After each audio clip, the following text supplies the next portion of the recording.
It's that time of year again. Pumpkin candles, flannel blankets, YouTube forcing horror trailers on me while I'm trying to fall asleep, and me pretending I can handle a scary movie for more than 5 minutes. Spoiler, I can't. Fun fact, I actually loathe horror.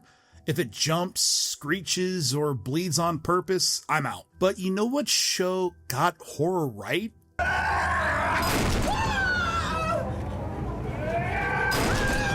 Psych. Suck it! You can suck it! Somehow they made murder, ghosts, and slashers feel cozy?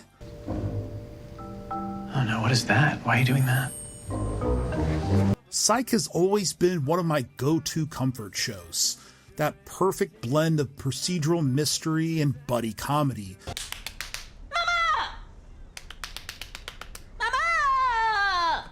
Man, you just got knocked up. Really, Sean? It took the predictable and made it smart, funny, and surprisingly heartfelt. And one thing it never gets enough credit for is its horror-themed episodes. Across its run, Psych paid homage to every genre imaginable.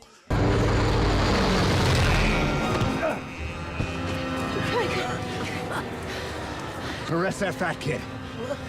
But when it leaned spooky, it somehow made fear fun. Tomorrow, we will look into the history of the house, see if there's anything there that can help us. Just don't have any leads at this point. It all started in season 1 with Scary Sherry, Bianca's Toast, written by James Roday Rodriguez and show creator Steve Franks, directed by John Landis. Yes, that John Landis. It's an early example of how Psych could mix genre with meaning. The story kicks off when young Sean and Gus tag along with Henry to a mental institution where a woman is about to jump from a window. Sean peeks and believes he sees her fall to her death. That moment becomes a childhood trauma and the birth of the Scary Sherry legend. And you guys, you've been freaked out about this your entire lives. I don't even drive by that place. Years later, that perception, what Sean thinks he saw as a child, becomes the core of a new mystery. Nightgown, you know, like Scary Sherry, the girl who jumped from... We know. A college girl's apparent suicide echoes that same story, pulling the duo into a case that blurs what's real and what's imagined. And that's what makes this episode so clever. It's a ghost story about how fear shapes our perspective. The scary parts aren't ghosts or murders, it's how our minds fill in the blanks. The big reveal, no haunting, no ghost, just a revenge plot built on old assumptions. Alice, I'm sure I don't know what you mean. Well, just stay away from me. Fair warning. Psych takes horror's favorite trick, the unreliable perception, and turns it into a lesson about human paranoia. I really don't think it's funny. It was a very scary thing for two young boys. Certainly puts a new spin on the nanny and the omen. You know that's right. Even Lassiter's subplot mirrors that idea. He's stuck with a new rookie, a brash, middle-aged woman who drives him crazy. You just gonna let him go? He's the victim, Goochberg. Fine. I'll do it myself. Everyone assumes she's the problem. I had to sue the department to let me take it again. Again? I might have failed it a few times, 13 to be exact. But the twist? She's basically him with worse hair. Well, she kind of reminded me a little of you. You know, a few years down the road, similar interest, outlooks. Everyone thought it was a pretty good idea. It's all about perception, how we see others before really knowing them. That's how people perceive me? We're all a little surprised that it didn't work out, Carlton. And of course, I have to talk about the scene-stealing moment between Sean and Gus when they scream and sprint out of the house like they're in an episode of Scooby-Doo.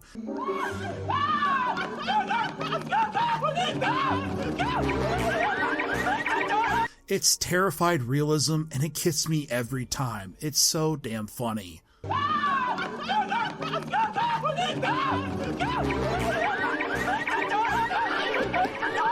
Scary Sherry is peak Psych, scary enough to set the mood, funny enough to remind you you're safe, and smart enough to make a point.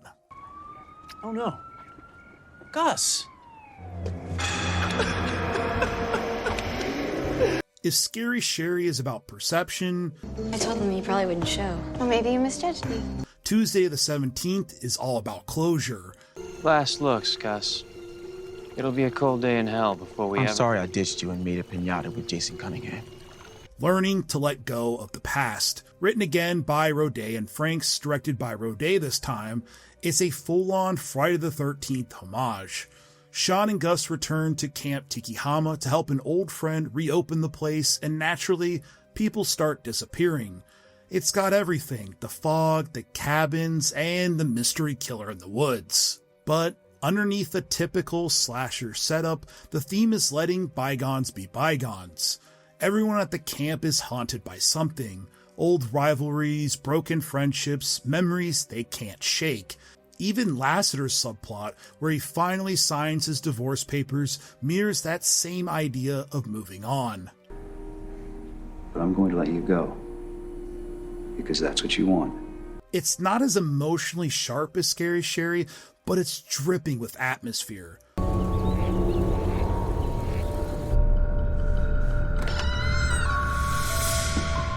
Roday's direction uses smart fake outs and jump scares that work because you care about these characters.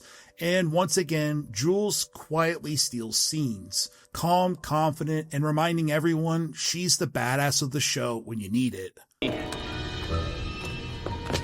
Listen to me very carefully. I want you all to stay together in the living room. Don't open the door for anybody but me. The eventual reveal of the killer might not blow your mind, but the real satisfaction comes from seeing these characters we love face their fears, literally and emotionally. It's classic Psych. Wait, Sean. we're not discussing this. There's no time. Sean! Buddy, it'll be okay. I'm gonna be right back. You hold down the fort. It's also fun. The soundtrack leans eerie without going too dark.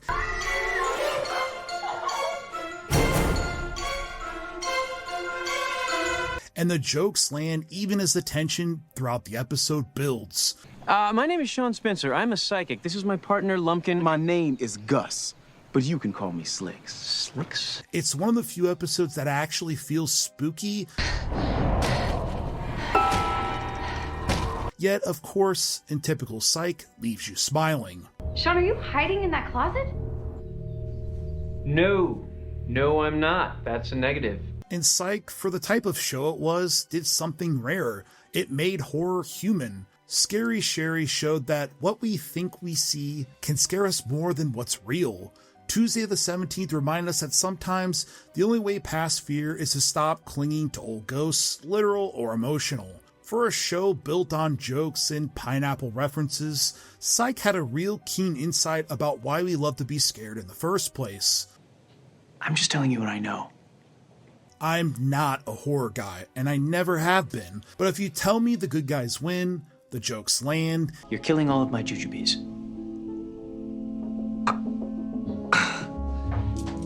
Jujubes are candies. Exactly.